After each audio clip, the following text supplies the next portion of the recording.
आप पानी पिलाती हूं मैं आपको। पानी पिलाए, आते ही पति को क्या पिलाना है? चाय नहीं पिलानी, फिर तो बड़ा गर्म हो जाएगा। पानी पिलाना है। खेतों से आ रहा हो, दुकान से आ रहा हो, नौकरी करके आ रहा हो, व्यापार करके आ रहा हो, पति को पत्नी हमेशा प्रसन्न रखे। और जो अपने पति को पत्नी प्रसन्न रखती है वे स्वयं भी जीवन भर प्रसन्न ही रहती है।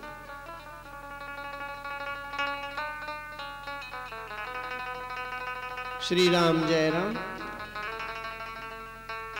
जब पति सामने आए ना, पत्नी का कर्तव्य बनता है कि वो श्रृंगार उड़ करे, सज धज कर फिर पति को मिले। कितनी श्रृंगार है? 16 श्रृंगार है। कितने? 16 श्रृंगार है। पता कौन कौन से? नाखूनों से लेकर चोटी तक 16 श्रृंगार कहे हैं। नाखूनों को बढ़ाना नहीं है,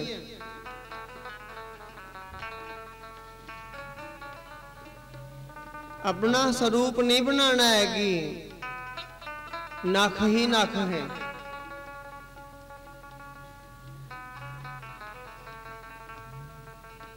श्रृंगार करना है सब।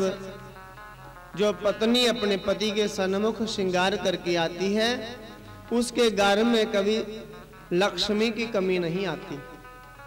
ठीक है, कभी उनके यहां धन की कमी नहीं होती। दरिद्रता किनके घर होती है? पति आया है बाहर से काम करके खेतों से और पत्नी ने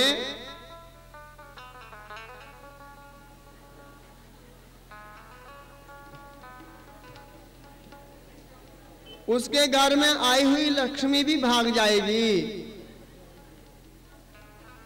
ये पक्की बात है। पत्नी हमेशा पति के सामने श्रृंगार करे।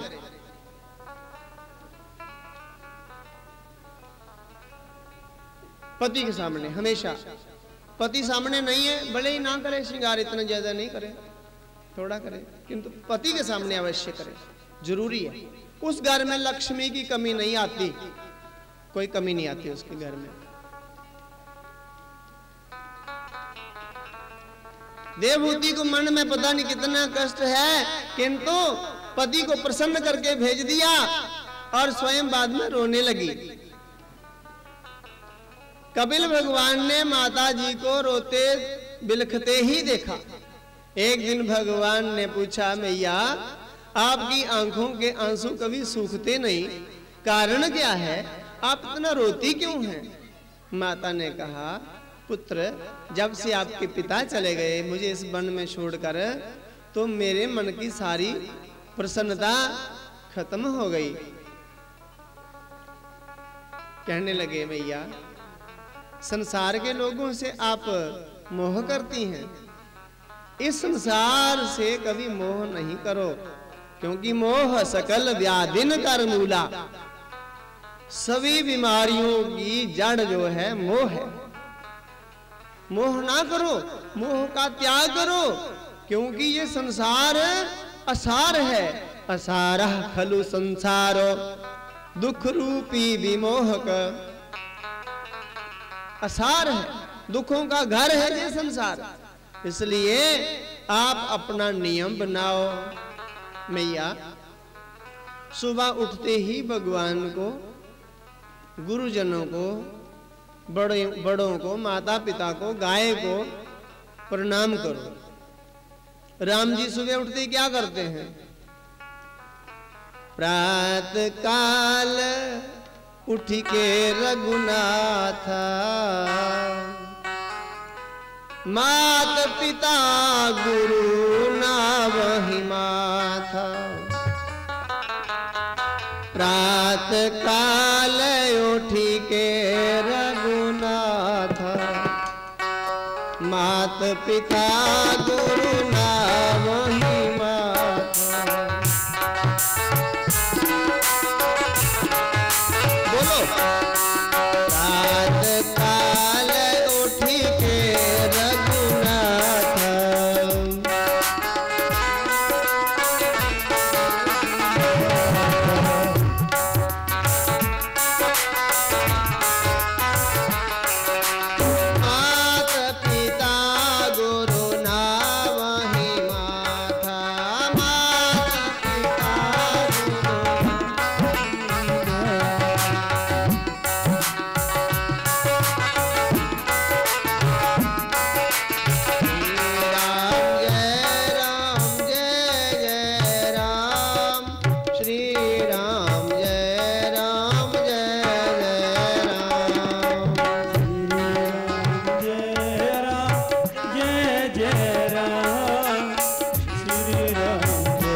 देवी माता बड़ों को प्रणाम करना,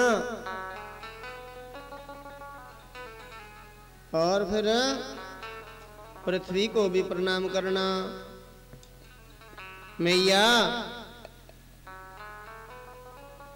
पानी पी लो सुबह, भगवान का भजन कर लो उठते ही। भजन करने के बाद आप स्नान करो, शौचाचार मंजन जो भी क्रिया होती है शुद्धि की क्रिया करके संध्या करो। शिखा बांधनी है, चोटी को बांधना है, तिलक करना है, प्राणायाम करना है, गायत्री जप करना है, फिर सूर्य अर्घ देना है। सूर्य को अर्घ देना है ना, क्यों? क्योंकि बहुत लाइट दे रहे हैं हमें, किराया तो और कुछ देते नहीं, एक लोटा जल ही चढ़ा देंगे। जो लोग प्रतिदिन नियम से सूर्य अर्घ देते हैं जल का, उनकी आंखों की रोशनी स्थिर रहती है, कम नहीं होती, उनको चश्मा नहीं लगता, उनकी आंख की रोशनी कभी कमजोर नहीं पड़ती। यदि आंख की रोशनी कमजोर पड़ भी जाए तो वे चक्षु उपनिषद का पाठ करें या गौ माता के मूत्र को 2-2 बूंद आंख में डालता रहे, आंख की रोशनी ठीक रहेगी, कम नहीं होगी। भगवान सूर्य को हम और तो कोई किराया नहीं दे सकते, कम से कम थोड़ा जल अर्घ दे दे। धरती को प्रणाम करने वाले को कभी भोजन की परेशानी नहीं आती, रोजी रोटी की, कारोबार की कमी नहीं होती उसको, क्योंकि धरती माँ है ना। कोई भी माँ अपने पुत्र को भूखा रख के प्रसन्न नहीं होती।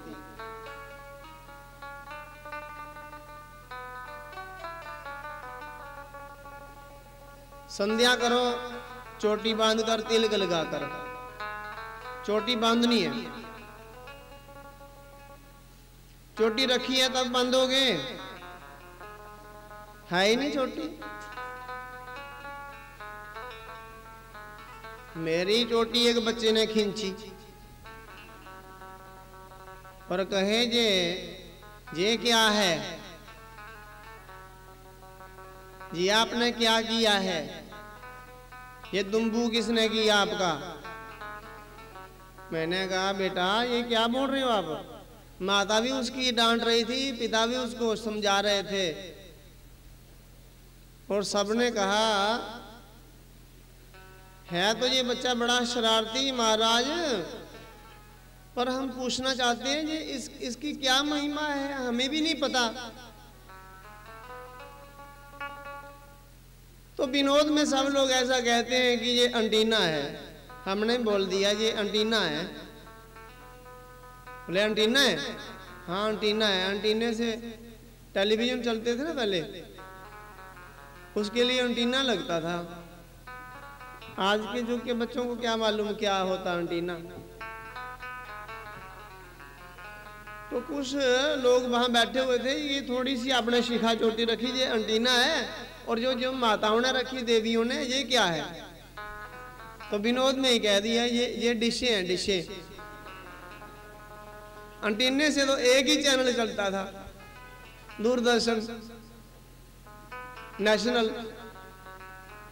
और डिश से तो पता नहीं ना जाने कितने चैनल चलते हैं। बच्चे रिमोट लेकर दबाते रहते, देखने नहीं देते, खाली चढ़ ही रहा, दौड़ रहा है, खाली फोटो देखते जाते हैं और घुमा देते हैं। और अटकेंगे कहाँ? जहां कार्टून होंगे। कार्टून देख देख कर सब कार्टून ही बन गए। श्री राम जय राम। ये चोटियां हैं, इनकी बड़ी महिमा है। हम कभी ना कभी कोई अच्छा कार्य करेंगे ना, कभी तो कभी हमारे से अच्छा काम भी होता है कि नहीं? हो जाता है। भगवान ना जाने कब किससे अच्छा काम करवा दें, भला काम करवा दें। हमने सुना है एक चोर थे, उनका नाम था नारायण। गांव का नाम तो नहीं लूंगा।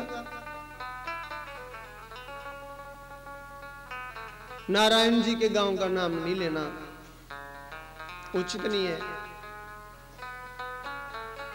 नारायण जी चोर थे।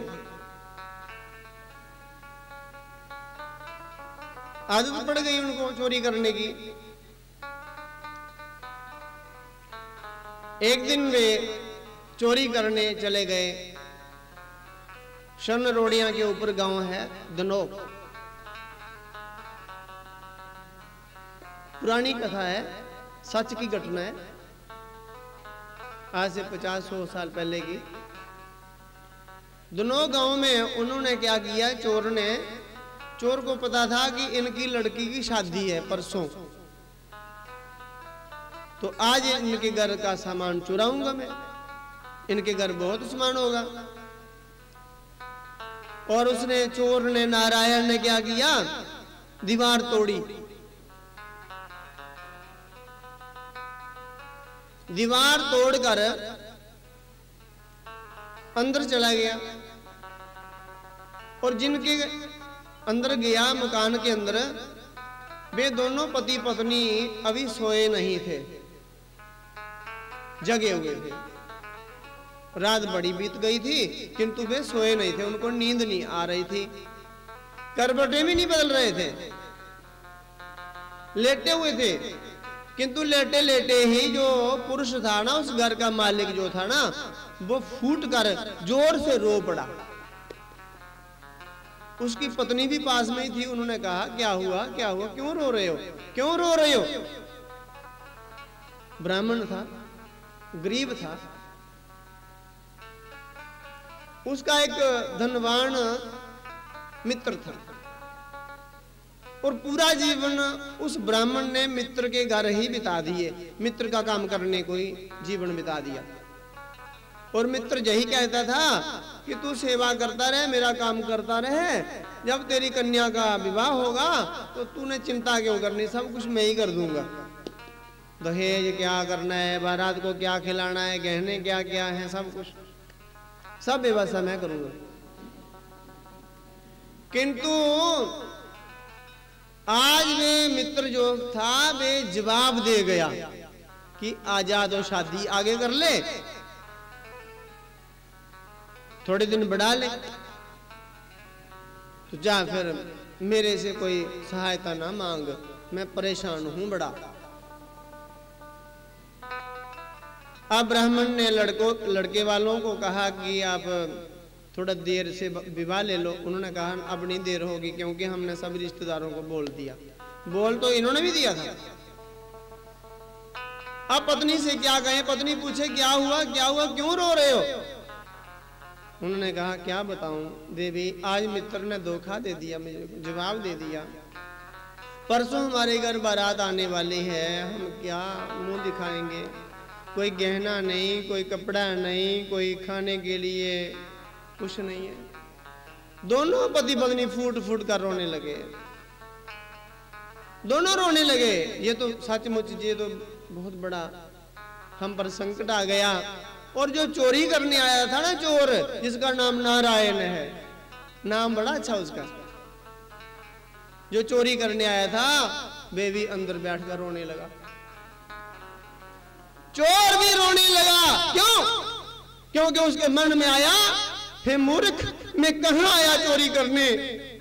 जो अपनी आपत्ति में, विपत्ति में पड़े हुए दुखी होकर रो रहे हैं, उनके यहां मैं चोरी करने आया। रोया चोर, पर जोर से नहीं रोया, उसकी आंसू बंद नहीं हुए। सच्ची घटना ये। खूब रोकर चुपचाप बाहर चला गया और उसने विश्राम नहीं किया। फिर वे दूसरे गांव गया। उनके भी यहां विवाह था कन्या का, पर बड़े धनवान थे।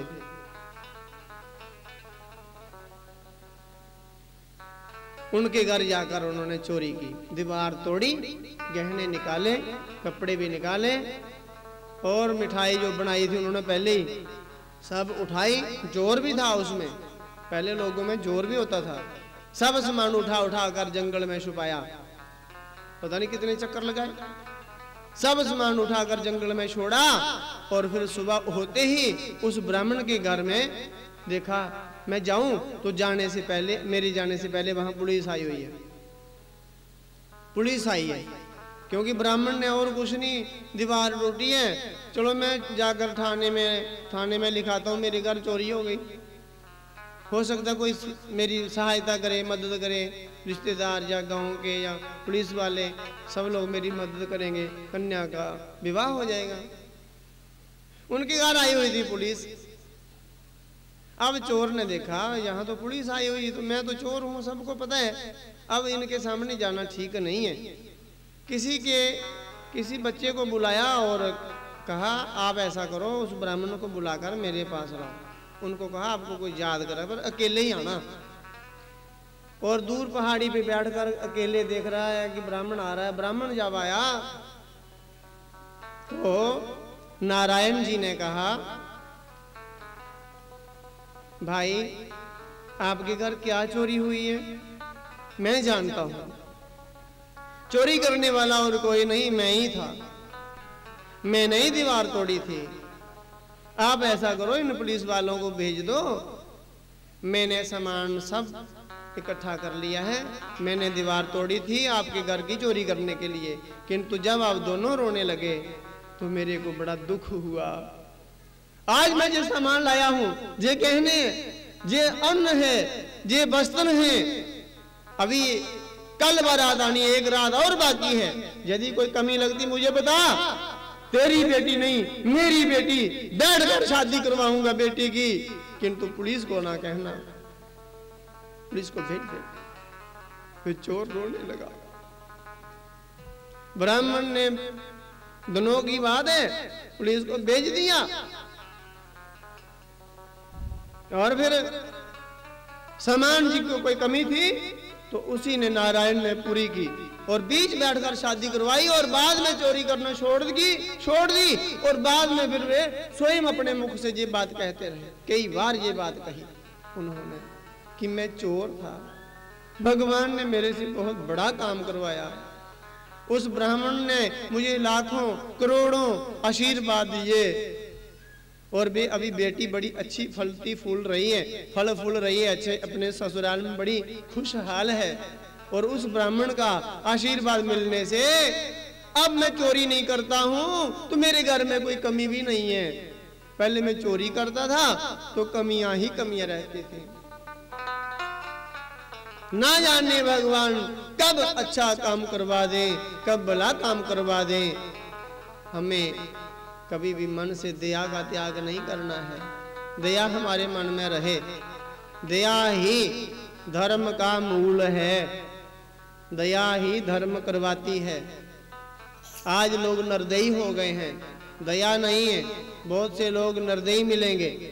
आज कुछ दिन पहले सब लोगों ने एक कन्या को पीटा बड़ा, और पीट कर बहुत जनता इकट्ठी हुई, पीट कर उसको तेल फेंक कर उसको आग लगा दी, जिंदी को जला दिया, जिंदा जला दिया उसको। इतने ऐसे भी निर्दयी लोग हैं, दया नहीं है। दया जिसके मन में है उसके मन में भगवान ही है।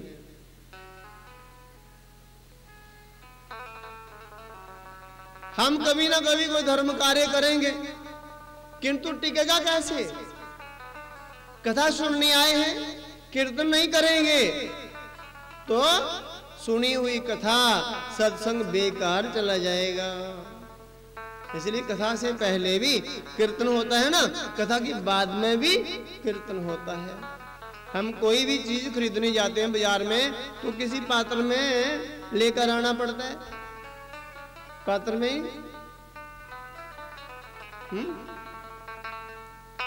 अब आटा लेने जाएंगे तो आटा किस में, कोई पात्र लेकर जाएं, कोई बोरी, कोई थैला, कोई लिफाफा, कोई पन्नी, कोई चद्दर, ऐसे क्लबा पर ये लेंगे आटा।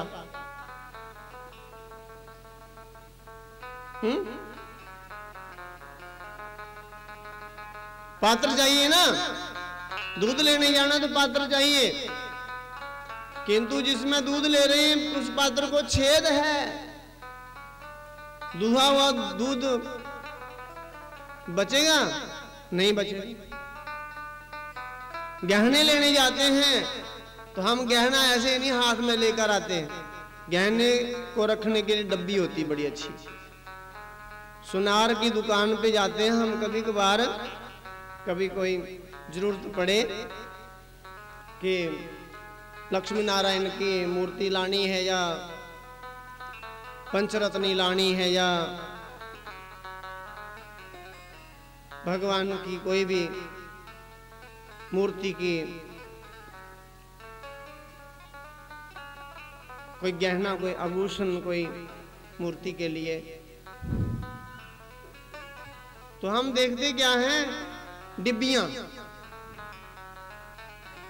डिब्बी बहुत अच्छी लगती है, गहना नहीं इतना अच्छा लगता है जितना डिब्बी। तो कई बार हम सुनार की दुकान से डब्बी मांग के ले आते हैं, डब्बी दे दो, एक डिब्बी दे दो। तो बोलते हैं ये क्या करेंगे आप? रखेंगे इसमें कुछ, क्योंकि डब्बी बहुत बड़ी है, एक तो फ्री में मिल जाएगी और दूसरी हाँ हमें फ्री में, आप नहीं लेना फ्री में। पात्र है ना, आप कथा सुन रहे हैं कि कीर्तन करते नहीं है, कीर्तन पात्र है, पात्र।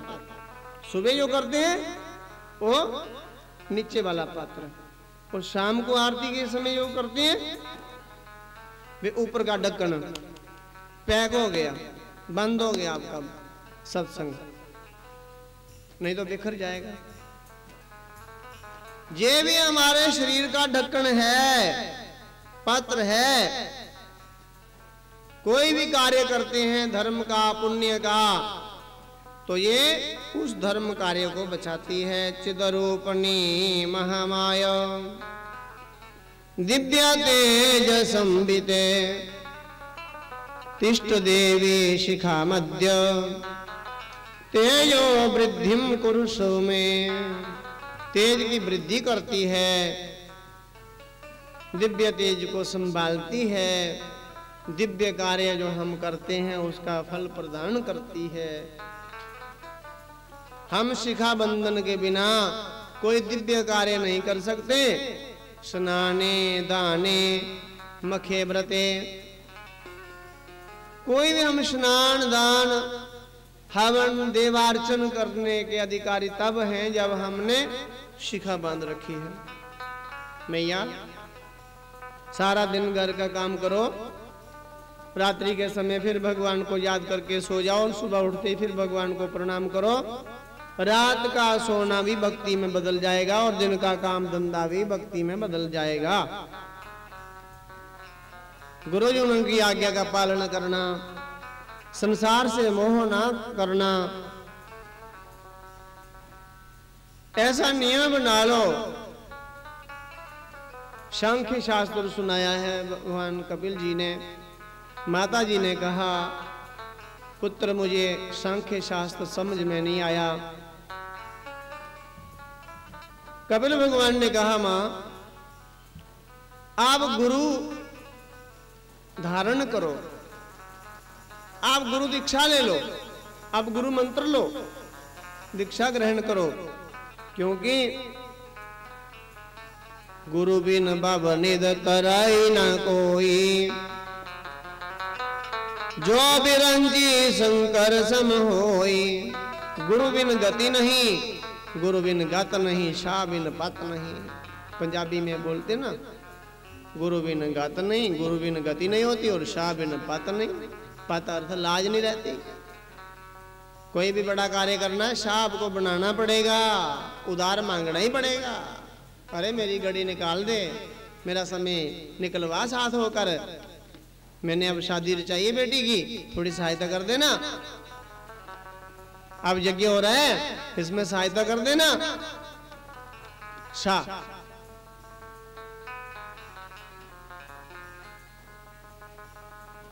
गुरु मंत्र ले लो। मां आप कहीं गुरु धारण करो, गुरु बिन गति नहीं होती। मां ने कहा, पुत्र मैं गुरु धारण करने के लिए कहां जाऊं? मैंने कोई संत महापुरुष नहीं देखे। मैं सदैव बचपन से लेकर आज तक स्थिर रही, कहीं मेरा आने जाने का भाव नहीं रहा। कोई कहीं आए कोई जाए, या उसके पास कोई आए जाए, तब परिचय होता है, पता चलता है कौन महात्मा कौन महापुरुष कहाँ रहते हैं, किन से मंत्र लूं। ऐसा करो पुत्र, आप ही मुझे गुरु मंत्र दे दो। भगवान कपिल जी ने अपनी माता जी को गुरु मंत्र दिया है। पहले माता जी पुत्र पुत्र करके बोल रही थी, अब बोल रही हैं गुरुदेव गुरुदेव। गुरु का अर्थ है जो अंधकार से प्रकाश में लाए। जहां प्रकाश ही प्रकाश कर दे, अंधकार होने ही ना दे। अंधकार मिटाकर प्रकाश कर दे, प्रकाशित कर दे, प्रभावित नहीं प्रकाशित, रोशनी दे, लाइट दे। गुरु और गुरु का सच्चे में कहें तो गुरु का अर्थ विश्वास होता है। गुरु पे हम विश्वास करें, जिन पे हमारा विश्वास हो गया वही गुरु है। गुरु मंत्र हमने ले लिया बहुत बड़े महापुरुष से, किंतु विश्वास उन पे नहीं है, तो समझना कि हमारा कल्याण होने वाला नहीं है। रावण के गुरु कौन थे? रावण के गुरु तो शिव हैं, किंतु रावण विश्वास नहीं करता है। और धन्य के गुरु हैं एक साधारण से पंडित, किंतु धन्य ने विश्वास कर लिया कि ये पंडित जी जो बोल रहे हैं, मेरे गुरु जी जो बोल रहे हैं, ये ठाकुर जी हैं, ये भगवान हैं, किंतु वे ठाकुर नहीं थे, ये तो साधारण पत्थर था, किंतु उन्हीं को भगवान मान लिया गुरु पे विश्वास करके, और उसी को मनाने लगे। खा ले रोटियां, हाँ।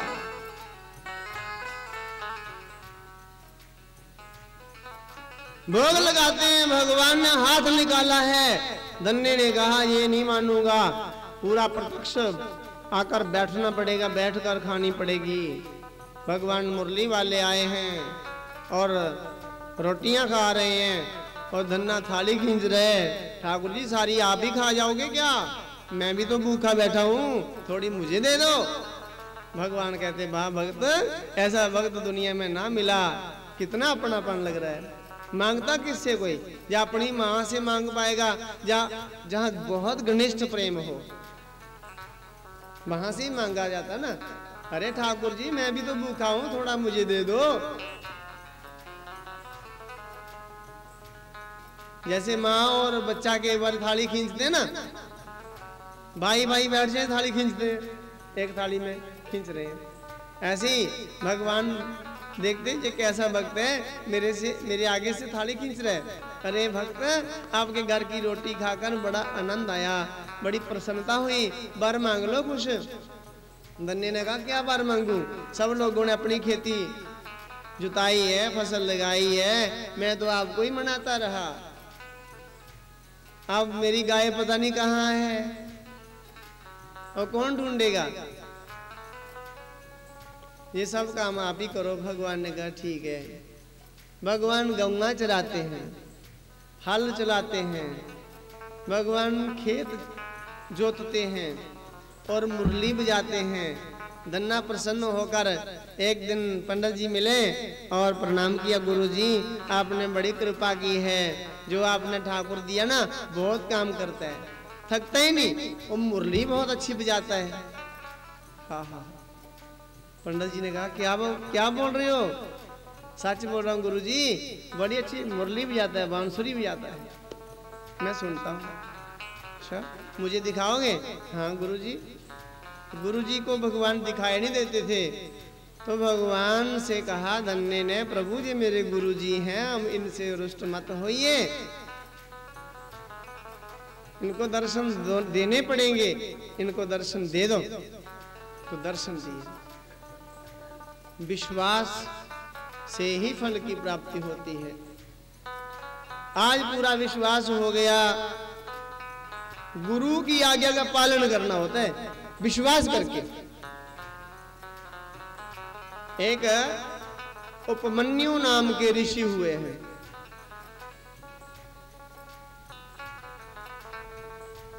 आयोध धौम्य नाम के ऋषि के शिष्य हुए।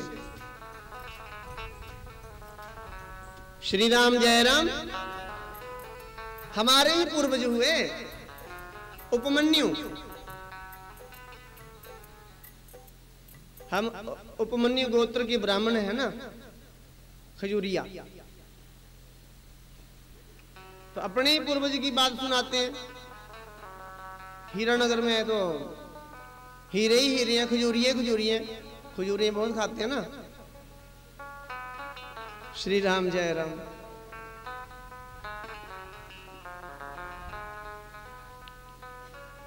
उपमन्यु ऋषि जिनके गुरुजी हैं आयोध धौम्य।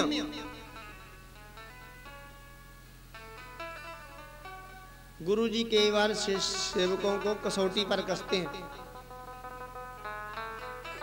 पकाते हैं कि किसी ये शक्ति का अधिकारी भी है कि नहीं। शक्ति भी ऐसे वैसे को प्रदान नहीं करनी होती। आयोधौम्य नाम के ऋषि ने अपने शिष्य उपमन्यु से कहा, बेटा आप गायों को चराया करो। पहले गुरुजी जो थे अपने सेवकों से बड़ा काम लेते थे और स्वयं भी बड़ा काम करते थे, मेहनत करते थे, गाय चराते थे और स्वयं अपने हाथ से अन्न बीनते थे, तप करते थे, यज्ञ करते थे, समिदाएं लेने जाते थे और सेवकों से भी बड़ी सेवा लेते थे। उपमन्यु से कहा, आप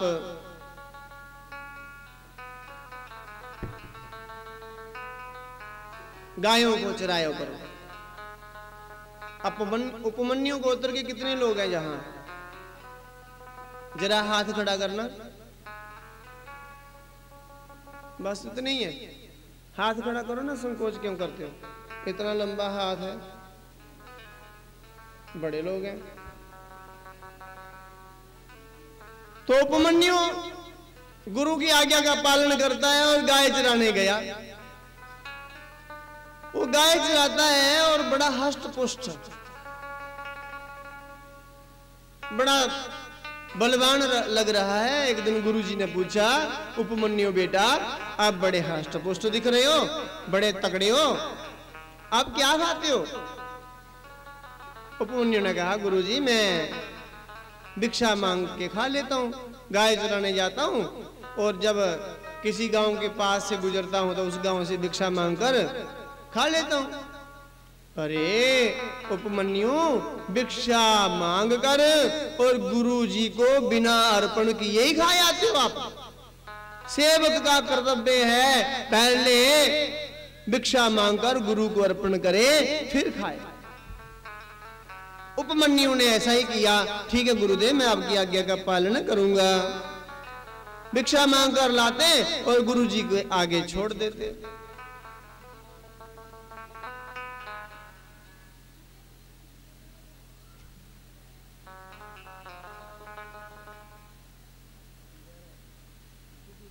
लिख कर दे दो।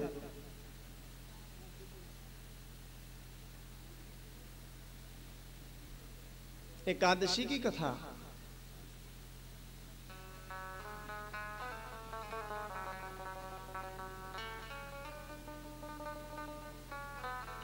उपमन्यु सुना तो दी थी एकादश अपनी इंद्रियों को, कर्म इंद्रियों को, ज्ञान इंद्रियों को भगवान में लगाना। मुर नाम के एक राक्षस हुए, असुर हुए, दैत्य हुए, जिनको भगवान विष्णु जी मारना चाहते थे। भगवान ने युद्ध भी किया किंतु बड़ा दुष्ट राक्षस था, बड़ा लंबा युद्ध हुआ। भगवान उस दुष्ट से अलग कहीं बैठ गए। ये बड़ा भाग रहा, दौड़ रहा है, इसको भागने दो। किंतु मुर नाम का असुर जो है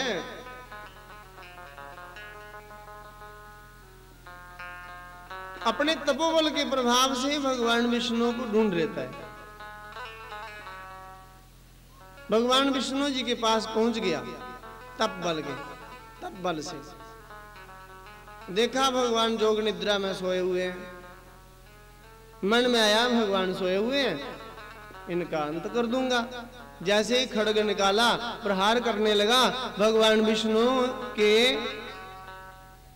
स्वरूप से एक दिव्य तेज प्रकट हुआ। उस दिव्य तेज ने कन्या का रूप धारण कर लिया और मुर नाम के राक्षस को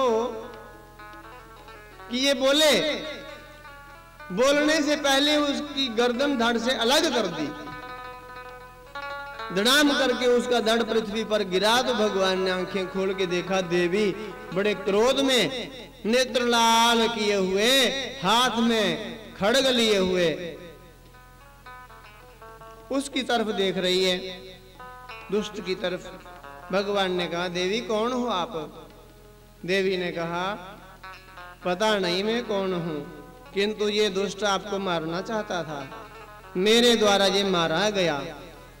भगवान ने कहा, देवी आप एकादशी हो, आज एकादशी है, आपने मेरी रक्षा की है, आपका जो आदर करेगा, आपका आदर सहित पालन करेगा, उसकी मैं भी रक्षा करूंगा। तब से लेकर एकादशी के दिन अन्न खाना वर्जित कहा गया। जैसे शुक्रवार के दिन सारे मुस्लिम भाई मस्जिद में आते हैं ना, वैसे ही एकादशी के दिन सभी पाप अन्न में आते हैं। एकादशी के दिन अन्न ना खाएं। अन्न खाना अर्थात पाप खाना, उतने दोष आना। विशेष करके चावल भी नहीं खाए, अन्न तो खाना ही नहीं है। अन्न में यदि कोई चावल खा रहा है, एक चावल खाने से 1 वर्ष का नरक भोगना पड़ेगा। और जिसने थाली भर कर भात खाया,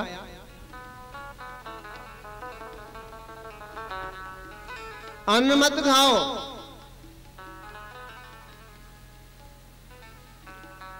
जगन्नाथ जी में जाकर, भगवान जगन्नाथ जी के दर्शन करने कभी पुरी में जाओ ना, वहां जाकर जितना मर्जी भात खाओ, क्योंकि वहां जगन्नाथ का भात और जगत पसारे हाथ, वहां अन्न नहीं है, वहां प्रसाद हो जाता है। भगवान जगन्नाथ जी की रोज 5 बार आरती होती है और 7 बार दिन में भोग लगता है।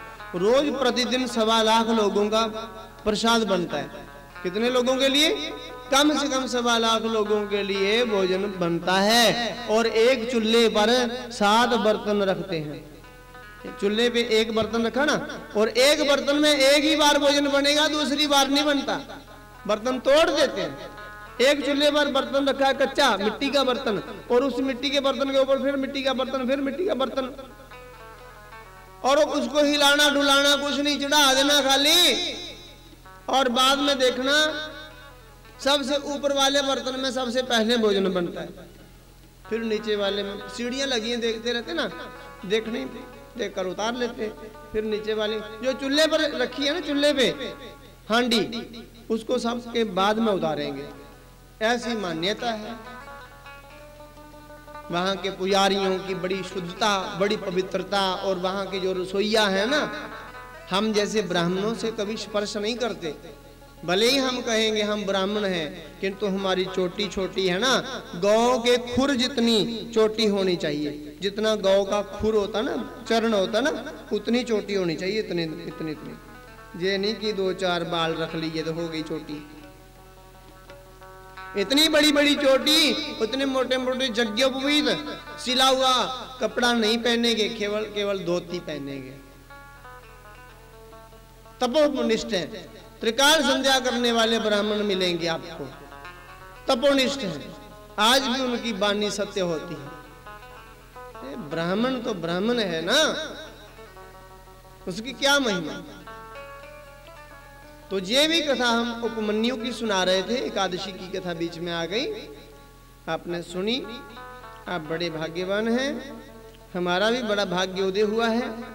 आप जैसे भक्तों के बीच में बैठकर कथा सुनाने का बड़ा आनंद आ रहा है, क्योंकि प्रश्न करता ना हो, कोई भी इच्छा जिज्ञासा है ही नहीं किसी की, मैं स्वयं ही बड़बड़ा रहा हूं, उस बड़बड़ाने से कोई लाभ नहीं होने वाला। सुनने वालों की इच्छा है क्या प्रश्न करता हो कोई, राया परीक्षित प्रश्न करते हैं, किंतु आप बहुत लोग हैं तो जितने आए हैं उतने प्रश्न होंगे तो मुश्किल हो गया ना। 88,000 ऋषियों में एक ही ऋषि प्रश्न करते हैं, शौनक सूत जी से सबकी। अब इतनी बड़ी मंडली में से एक माता जी को कहा कि आप कहो। उपमन्यु नाम के ऋषि जो हैं गाय चराने गए और भिक्षा जो मांगी गुरु जी के अर्पण कर दी, और गुरु जी ने सारी की सारी भिक्षा अपने पास रख ली, कुछ भी नहीं दिया वापस। और तब भी उपमन्यु गाय चराने जाते और बड़े हष्ट पुष्ट बलिष्ठ बड़े। गुरु जी ने एक दिन पूछा, अरे बेटा आपने जो भिक्षा मांगते हो आप मेरे अर्पण कर देते, और फिर भी आप, मैं तो आपको कुछ देता नहीं हूं, आप फिर हष्ट पुष्ट हो, आप क्या खाते हो। उपमन्यु ने कहा, गुरु जी पहली भिक्षा मांगकर आपको दे देता हूं, फिर मैं दूसरी बार जाकर फिर भिक्षा मांगकर खा लेता हूं। गुरु जी ने कहा, ये तो भिक्षा धर्म के विरुद्ध है, भिक्षा का भी कोई नियम है, एक ही बार दिन में भिक्षा मांगनी होती है, नहीं तो भिक्षा मांगने वालों को भी संकोच होगा, ये नहीं कि सारा दिन मांगते ही रहो। ठीक है गुरु जी, अब दूसरी बार भिक्षा नहीं मांगूंगा। गुरु जी ने कहा, भिक्षा मांगना बंद कर दो। ठीक है गुरु जी, भिक्षा मांगना बंद कर दी। थोड़े दिन बाद गुरु जी ने फिर पूछा, उपमन्यु बेटा आप बड़े हष्ट पुष्ट हो, आप अब क्या खाते हो। गुरु जी मैं गाय चराने जाता हूँ और गायों का दूध दोहन करके पी लेता हूँ। अच्छा, अरे आप गायों का दूध पी लेते हो, तब तो बछड़े भूखे रहते होंगे। अब ऐसा नहीं किया करो बेटा, अब दूध नहीं पिया करो। गुरु जी ने कहा दूध नहीं पिया करो। उपमन्यु ने कहा ठीक है गुरुदेव, आपकी आज्ञा का पालन होगा। थोड़े दिन बाद गुरु जी ने फिर पूछा, अरे उपमन्यु आप बड़े हष्ट पुष्ट बलिष्ठ हो, अब आप क्या खाते हो। गुरु जी अब मैं बछड़ों के मुख से फेन खाता हूं। बछड़े गाय का दूध पीते ना, दूध पीकर जो गाज निकालते ना, जाग, वो मैं चाट लेता हूं। गुरु जी ने कहा अच्छा, आपकी खातिर बछड़े अधिक दूध पीते हैं और अधिक गाज निकालते हैं, स्वयं भूखे भूखे रहकर आपका पेट भरते हैं बेटा, अब आप गाज भी नहीं खाया करो, फेन नहीं खाया करो। ठीक है गुरु जी, अब मैं फेन भी नहीं खाऊंगा। अब बिना खाए पिए भूखे गायों को चराते उपमन्यु एक दिन भूख सहन नहीं कर पाए, आग के पत्ते खा गए। भूख बड़े जोर की लगी हुई थी और आग के पत्ते खा गए, और आग के पत्ते खाने से उनकी आंखें फूट गईं। और फिर भी वे गायों के पीछे चलते रहे, गायों की आवाज सुन सुनकर उनके पीछे चलते रहे, गुरु जी की आज्ञा का पालन करते रहे। और आगे आगे गाय चल रही, पीछे पीछे उपमन्यु चल रहे हैं। रास्ते के किनारे कुआं था और उपमन्यु उस कुएं में जाकर गिर गए। गाय तो आ गई, गुरुजी ने देखा, आयोध धोमे नाम के ऋषि, उन्होंने देखा गाय तो सभी आ गई, आज उपमन्यु नहीं आया। बाकी सेवकों से पूछा, सेवकों आज उपमन्यु गाय चरा कर नहीं आया, लगता है भूख प्यास से परेशान होकर कहीं भाग गया है। चलो गायों को बांध कर चलो आज ना वन में चलते हैं, उपमन्यु को ढूंढते हैं। सभी सेवकों को लेकर गुरुजी जोर जोर से पुकारते हुए वन में गए। बेटा उपमन्यु, बेटा उपमन्यु, पुकारते जा रहे हैं और चलते चलते आवाजें मार रहे हैं, पुकार रहे हैं। और कुएं में गिरे हुए उपमन्यु ने देखा ये मेरे गुरुजी की आवाज है, गुरुजी पुकार रहे हैं। कुएं में से बोले, गुरुजी गुरुजी मैं कुएं में गिर गया हूं। गुरुजी दौड़ कर आए, बेटा उपमन्यु तू कुएं में गिर गया क्यों? गुरुजी मैंने भूख के आवेश में आकर, भूख मेरे से सहन नहीं हो रही थी, मैंने आग के पत्ते खा लिए और मेरी आंखें फूट गईं, मुझे दिखाई नहीं देता है, मैं कुएं में गिर गया। गुरुजी रोने लगे। अरे बेटा उपमन्यु, आप ऋग्वेद की ऋचाओं को जानते हो, ऋग्वेद की ऋचाओं के द्वारा आप देवताओं के वैद्य अश्विनी कुमारों का आवाहन करो बेटा। उपमन्यु ने आवाहन किया है, अश्विनी कुमार आए हैं। उन्होंने उपमन्यु को कुएं से बाहर निकाला और एक पुआ दिया खाने के लिए। कहा बेटा ये पुआ आप खाओ, आपकी आंखों की रोशनी आ जाएगी। उपमन्यु ने कहा, हे अश्विनी कुमारो, ये पुआ मैं अपने गुरुजी को अर्पण किए बगैर कैसे खा सकता हूँ, पहले मैं अपने गुरुजी को अर्पण करूंगा। अश्विनी कुमारों ने कहा, आपके जो गुरु हैं, आपके पुकारने से पहले इन्होंने मुझे पुकारा था, ऋग्वेद की ऋचाओं के द्वारा हमें पुकारा और हम आए थे, हमने इनको पुआ दिया और इन्होंने अपने गुरुजी को बिना निवेदित किए ही खा लिया, आप क्यों ऐसा करते हो? उपमन्यु ने कहा, अश्विनी कुमारो, मेरे गुरुजी हैं, वे क्या कर रहे हैं मुझे नहीं देखना है, मैं स्वयं आज्ञा का पालन करूंगा। मेरे गुरुजी की मुझे आज्ञा है, जो भी वस्तु ग्रहण करनी है गुरुजी को अर्पण करके फिर ग्रहण करनी है। गुरुजी को पुआ अर्पण किया, गुरुजी ने पुआ खिलाया। उपमन्यु को आंखों में रोशनी आई है और गुरुजी की आंखों में आंसू बहने लगे और उपमन्यु को अपने हृदय से लगाया। बेटा आप सभी शास्त्रों की विद्याओं में पारंगत रहोगे। ऐसे पवित्र गोत्रीय ब्राह्मण, उपमन्यु गोत्रीय ब्राह्मण इतने महान पूर्वज की संतान है। हम सब लोग ऋषियों की संतानें हैं, साधारण नहीं हैं। ऋषियों ने क्या क्या काम किए, महान काम किए, किंतु हमें अब अभाव है समय का, समय नहीं है, टाइम नहीं है, बहाने लगा रहे हैं और बहाने में ही जीवन यात्रा बीत गई।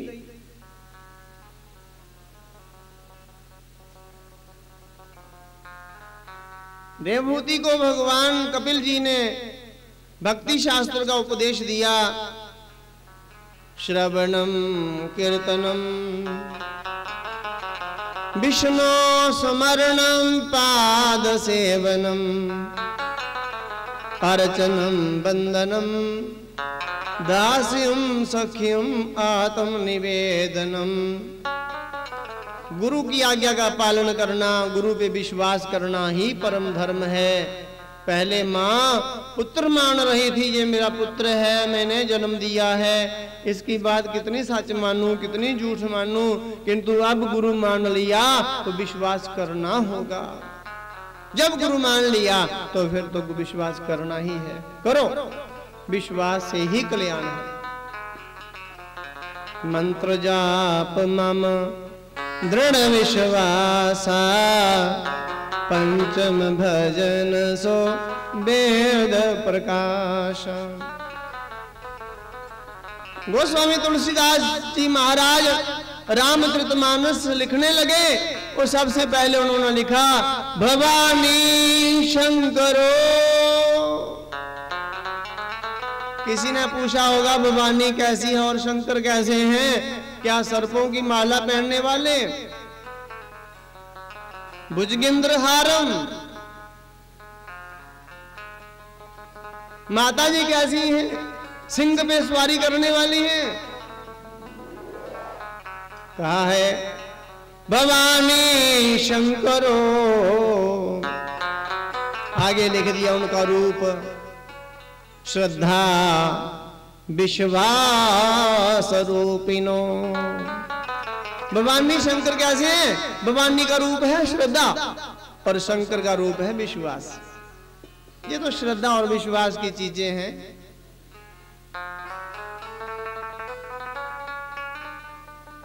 हमें विश्वास करना है। माता भक्ति शास्त्र सुनिए, कथा सुनना पहली भक्ति है, कीर्तन करना दूसरी भक्ति है, भगवान के नाम को गाना। राम राम राम राम हो रहा है, राम राम क्या हो रहा है?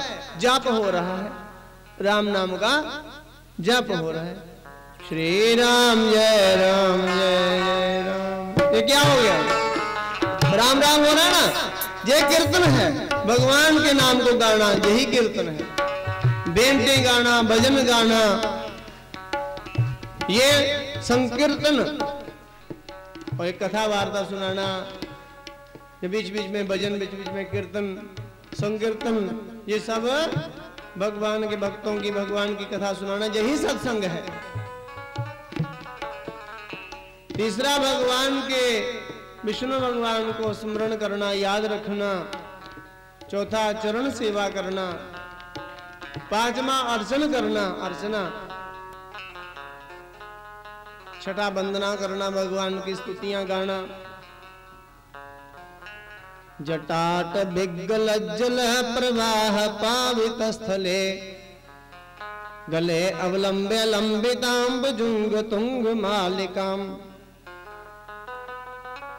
नमामि शमीशान निर्वाण रूपम, विभुं व्यापकं ब्रह्म वेद स्वरूपम।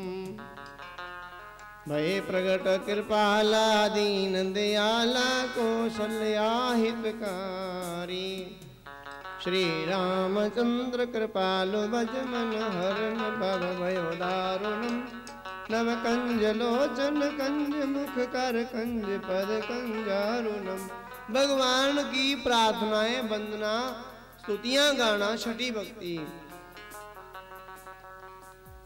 दास्यम, स्वयं दास बन जाना सातवीं भक्ति है। सखयम, भगवान का सखा होना, अपना अपनत्व होना, अपनापन होना, आठवीं भक्ति है।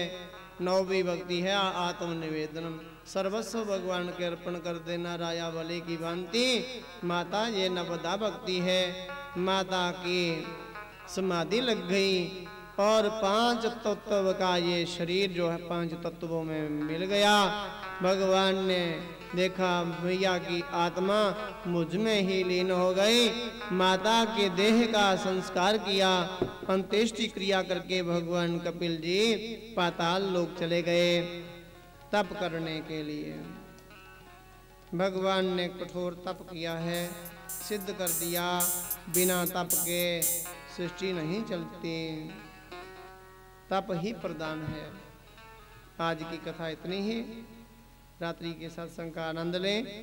अभी थोड़ा सा कीर्तन, उसके बाद आरती। हरे राम राम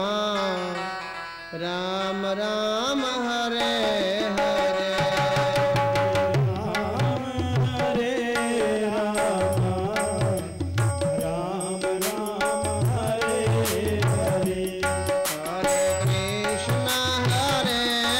Krishna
कृष्ण कृष्ण हरे हरे।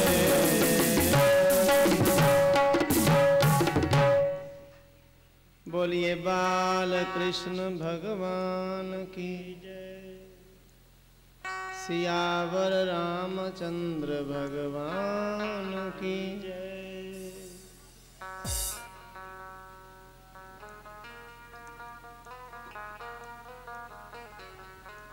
आरती के लिए खड़े हो जाएं।